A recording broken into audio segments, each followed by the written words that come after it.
ભારતની તાકાત વધી ગઈ છે અને હવે તમે મોટાભાગના જેટલા પણ દેશો છે ત્યાં વિઝા વગર જઈ શકશો. આમ જોવા જઈએ તો દર વર્ષે એક રિપોર્ટ બહાર પાડવામાં આવતો હોય છે જેને હેનરી પાસપોર્ટ ઇન્ડેક્સ કહેવામાં આવે છે. આ જે રિપોર્ટ છે એમાં કહેવામાં આવતું હોય છે કે એકચ્યુઅલમાં જે તે દેશ છે એ દેશ બીજા કયા કયા દેશમાં વિઝા વગર જઈ શકતા હોય છે. એવી રીતના ફરી એક વખત આ રિપોર્ટ બહાર પાડવામાં આવ્યું છે અને રિપોર્ટમાં ભારતનું જે ક્રમ છે ને એ ઉપર ઉઠી ગયું છે, જેના જ કારણે હવે આપણે જેટલા દેશોમાં જઈ શકતા હતા એના કરતાં વધારે દેશોમાં હવે આપણે વિઝા વગર જઈ શકીશું. ત્યારે કયા દેશો છે જ્યાં આપણે વિઝા વગર જઈ શકવાના છીએ જાણીશું આજના ખાસ વિડીયોમાં. Hello, ladies and gentlemen. This is your captain speaking. We'll be landing in the airport in just a few minutes.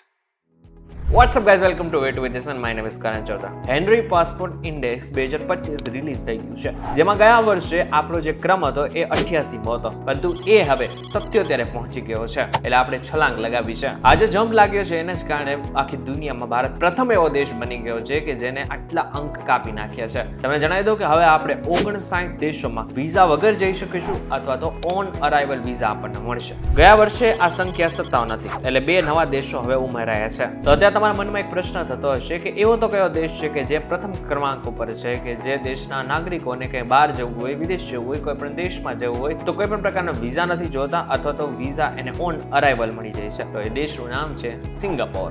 સિંગાપોરના નાગરિકોને લગભગ 193 દેશોમાં વિઝા ફ્રી એન્ટ્રી મળી જાય છે અથવા તો ઓન અરાઇવલ વિઝા મળે છે.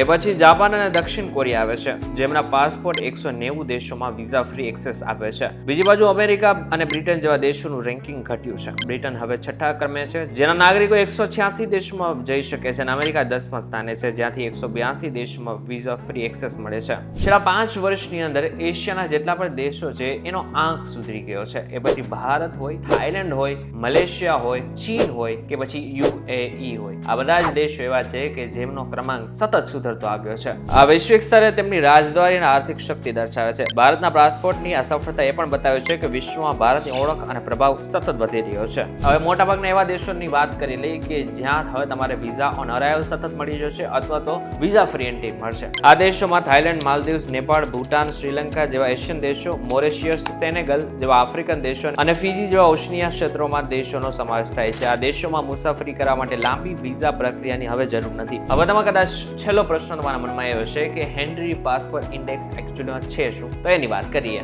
હેનરી પાસપોર્ટ ઇન્ડેક્સ એ વિશ્વના પાસપોર્ટને રેન્ક આપવાની એક પદ્ધતિ છે. આ ઇન્ડેક્સ એ ગણે છે કે કોઈ દેશનો પાસપોર્ટ ધારક વિઝા વગર કેટલા દેશોમાં જઈ શકે છે. આ data international air transport association એટલે કે IATA પાસેથી લેવામાં આવે છે. દર વર્ષે જાન્યુઆરી અને જુલાઈમાં આ રેન્કિંગ જાહેર થાય છે અને વિઝા નીતિઓમાં ફેરફારને આધારે ડેટા અપડેટ થાય છે. જો કે તમને જણાવી દઉં કે પાકિસ્તાને પણ પોતાના જે રેન્કિંગ છે એની સિસ્ટમમાં સુધારો કર્યો છે. એટલે કે પહેલા તો 101ના ક્રમે હતો, પરંતુ હવે એ 96મા ક્રમે પહોંચી ગયો છે. એટલે 5 અંકનો સુધારો એમને પણ કર્યો છે. જો કે તમને જણાવી દઉં કે ભારત જે રીતનાની પ્રગતિ કરી રહ્યું છે એશિયાની નહીં પરંતુ દુનિયાના મોટા ભાગના દેશો કરતા એની જે પ્રગતિ છે એ સૌથી વધારે અત્યારે જોવામાં આવી રહી છે. ત્યારે હવે તમારો દેશ કયો ફેવરિટ છે કે જ્યાં તમે જવા માંગો છો એમને જરા કોમેન્ટ કરીને ચોક્કસથી કહેજો. વિડીયો થકી જો તમને કોઈ ઇન્ફોર્મેશન મળી તો વિડીયો લાઈક અને શેર જરૂરથી કરજો. તથા આ જ ઇન્ફોર્મેટિવ વિડીયોઝ માટે VT ડિજિટલ સાથે જોડાયેલા રહેજો.